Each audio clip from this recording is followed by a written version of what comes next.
আচ্ছা, নিজেদের বাড়ির বিয়ে হলে না সাজগোজ কিন্তু একটু এদিক ওদিক হয়েই যায়।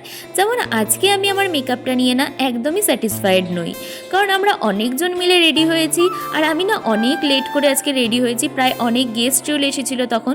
তো সেই জন্য আমি আমার লুকটা আজকে খুব একটা আমার ভালো লাগেনি। তোমাদের কেমন লাগলো একটু জানিও। তারপরে এসে একটু ফুচকা খেয়ে নিয়েছি। দেন যেহেতু বিয়ের লগ্ন দেরিতে, তো সেই জন্য বড় একটু লেট করে এসেছে, তখন প্রায় 10:30 বাজে বড় চলে এসেছে। ঠাম্মি এসে এখানে বরকে বরণ করে নিচ্ছিল। আর এখানে তো বরকে বরণ করার সময় চারিদিক থেকে সবাই ঘিরেছিল, কারণ গেট ধরা হয়েছিল, বরকে কেউই আসতে দিচ্ছিল না। অনেকক্ষণ পরে বরকে ছাড়া হয়েছে আর আমরা দূর থেকেই ওয়েট করছিলাম, কারণ আমাদের পেয়ে গেছিলো প্রচণ্ড জোরে খিদে। এদিকে বর আসার পর আমরাও চলে এসেছি খেতে। আর এই যে মেনু কার্ড, প্রচুর রকমের কিছু মেনু ছিল আর প্রত্যেকটা রান্না না দারুণ হয়েছিল।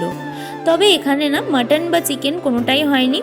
চিকেন, আমরা যেহেতু ব্রাহ্মণ, তো আমার ঠাম্মি দাদুরা এখনও অবধি চিকেন খায় না, আর মাটনে যেহেতু পেঁয়াজ রসুন অ্যাড করতে হবে, সেই জন্য দুটোকেই স্কিপ করা হয়েছিল। তার বদলে প্রচুর মাছ, অনেক কিছু হয়েছিল। আর আমি না ঠান্ডা এত ভুগছিলাম যে আমি শান্তিতে খেতে পারিনি, মানে আমার খাওয়ার সময় প্রচণ্ড জোরে ঠান্ডা লেগে গেছিলো। সেই জন্য আমি খাবারগুলো ভালোভাবে খেতেও পারিনি, তোমাদের সাথে যতটুকু ভিডিওতে শেয়ার করছি ততটুকুই খেয়েছিলাম। আর সব থেকে বেস্ট হয়েছিল চাটনিটা, জাস্ট ওয়াও ছিল। এদিকে দেখো আমি আমার অরিজিনাল লুকে চলে এসেছি। খাওয়া দাওয়া হতে না হতেই আমি ড্রেস চেঞ্জ করে নাইট স্কিন কেয়ার করে একদম এসে বসেছি বিয়ে দেখার জন্য। প্রায় রাত 1টা বেজে গিয়েছিল বিয়ে শুরু হতে হতে। তখন শুধুমাত্র ফ্যামিলি মেম্বাররাই ছিলাম, বাইরে সেরকম কেউ ছিল না, তাই ভাবলাম একদম চেঞ্জ করে এসেই বসা যাক।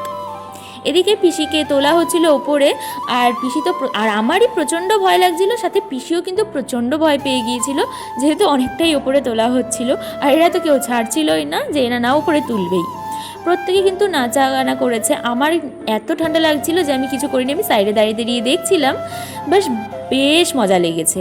এদিকে বড় নাচতে শুরু করে দিয়েছে আর আমি ওয়েট করছিলাম শুধুমাত্র সিঁদুরদানের জন্য।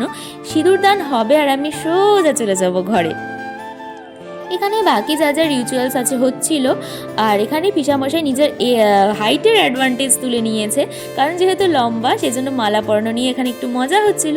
আর পাশ থেকে দেখলাম দাদুরাও ভীষণ মজা করছে। আর বিয়ে কিন্তু আমাদের বাড়ির লোকেরাই দিয়েছে, বাইরে থেকে কেউ আসেনি। আর তার মধ্যে একটু ফাঁকা সময় পেয়েছে, পিসিরা চলে গিয়েছিল একটু ছবি তুলতে, কারণ সন্ধ্যা থেকে তো একদমই সময় পাইনি ছবি তোলার জন্য। তারপরেই বাকি যা যা ছিল খই ফেলা এগুলো হয়ে যাচ্ছিল। আর এই যে সেই ফাইনাল মুমেন্ট সিঁদুরদান। আর দেখো একবার সিঁদুরদান হওয়ার পর পিসিকে কি সুন্দর লাগছে দেখতে। তো চলো আজকের মতো এতটাই, টাটা।